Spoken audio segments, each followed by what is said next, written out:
Olá, cristãos! Nesse vídeo, nós começamos uma série de 7 vídeos nas quais vamos falar sobre os dons do Espírito Santo.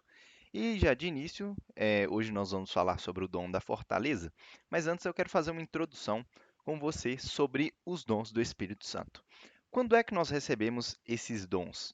Bom, nós recebemos esses dons, ao contrário do que muita gente pensa, nós os recebemos durante o nosso batismo. Quando nós somos batizados, nós recebemos, além do Espírito Santo, os dons do Espírito Santo.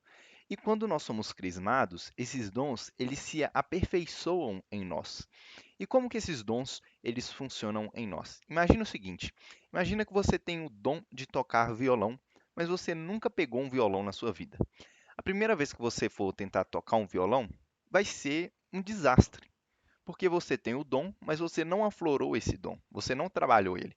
A mesma coisa são os dons do Espírito Santo. Eles estão em nós desde o batismo. E quanto mais nós andamos no caminho de Deus, mais esses dons eles se afloram em nós. Quanto a gente crisma, os dons ficam mais fortes ainda em nós. É como se a gente tivesse uma aptidão maior ainda para manifestar esses dons, mas nós temos que desenvolver esses dons em nós e é levando uma vida de amizade com Deus que esses dons eles vão se desenvolver. Pense o seguinte, existe, fazendo uma analogia, existe jogador que tem o dom de jogar um futebol muito grande, como é o caso, por exemplo, do Messi, do Cristiano Ronaldo, do Neymar, do Pelé, o falecido Pelé. Mas, se a gente parar para pensar, no planeta Terra inteiro, com 8 bilhões de pessoas, é bem provável que alguém tem um dom de jogar futebol maior do que esses três craques. Mas acontece o seguinte: o que adianta esse cara ter o dom e ninguém nunca descobrir ele? Se ele for descoberto e treinar e manifestar esses dons, ele vai virar uma estrela do futebol. Mas se ninguém descobrir ele, se ele não praticar esses dons, se ele não aflorar esses dons, ele vai passar por essa terra e ninguém nunca vai nem descobrir que ele tinha esse dom. Ou seja, é necessário trabalhar os dons, porque um dom que não é descoberto, que não é trabalhado, ele não vai valer de nada. Bom, então vamos aos dons. Ah, mais um detalhe que eu estava esquecendo de falar. É importante você saber que quando a gente fala desses dons, nós precisamos estar em estado de graça para que esses dons se manifestem de uma forma abundante, de uma forma plena em nós. Sem o estado de graça, naturalmente, você pode manifestar um dom ou outro, mas esse dom vai se manifestar muito mais forte em você se você estiver em estado de graça, em amizade com Deus. E o primeiro dom que nós vamos falar nesse vídeo, e nos próximos vídeos vamos falar sobre os outros dons, neste vídeo vamos falar sobre o dom da fortaleza. Bom, e o que é o dom da fortaleza? O dom da fortaleza se trata de força de vontade, conseguir fazer aquilo que tem que ser feito. Ter alguém que sofre com procrastinação perto de você revela que essa pessoa não tem o dom da fortaleza. E por que é tão difícil de fazer o que tem que ser feito? Muita gente hoje em dia sofre com esse problema da procrastinação. Por que é difícil fazer o que a gente precisa fazer? Bom, em Mateus 26:41, diz que o espírito está pronto, mas que a carne é fraca. Ou seja, é por causa do nosso corpo que a gente procrastina. Nosso corpo, de maneira fisiológica, ele funciona como o corpo de qualquer outro animal.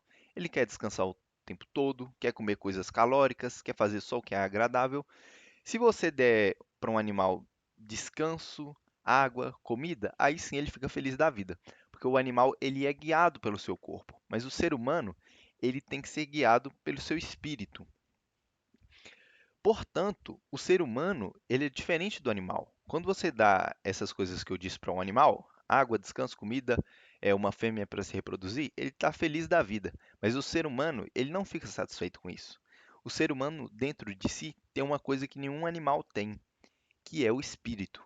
Então, o ser humano ele tem um conflito dentro de si. Por um lado, o corpo, que só quer descanso, folga e comida, e um outro lado, o espírito, que deseja coisas maiores, que deseja Deus e deseja ser perfeito. O dom da fortaleza, ele ajuda o espírito a vencer o corpo, fazer o que é certo e não aquilo que é mais agradável. Tem até uma história de São Pedro que ilustra muito bem o dom da fortaleza. São Pedro parece que ele era muito emocionado, muito emotivo. Ele tinha muito impulso inicial, mas ele não tinha o dom da fortaleza plenamente desenvolvido ali no começo e até meados dos evangelhos, porque ele tinha muitos ímpetos de começar, mas ele parece que não dava sequência, naquilo que ele desejava fazer. Por exemplo, na última ceia, Pedro ele disse para Jesus assim que não abandonaria Jesus jamais. E Jesus então disse que antes do galo cantar, ele o negaria 3 vezes. E Pedro disse: Não, não vou negar o Senhor, vou me manter firme. Bom, e depois que pegam Jesus, Pedro vai atrás para ver o que iam fazer com Jesus. E quando pergunta a ele se ele conhecia Jesus, ele vai lá e começa a negar Jesus. Ele nega uma vez, ele fala: Nunca vi esse homem na minha vida. Ele nega outra vez, e vai negando até negar 3 vezes e se cumprir a profecia. Mas em Pentecostes, algum tempo depois, esse mesmo Pedro ele recebe o Espírito Santo, que derrama os dons sobre Pedro e os apóstolos que ali estavam. E os apóstolos, juntamente com Pedro, que estavam cheios de medo, a partir desse momento que eles recebem o Espírito Santo e os dons, eles abrem as portas e vão pregar o Evangelho. E aquele Pedro que antes tinha medo de confessar que estava com Jesus, depois ele passa a preferir morrer do que negar a sua fé em Jesus. Este é o dom da fortaleza. No próximo vídeo, nós vamos falar sobre o dom da ciência. Até a próxima!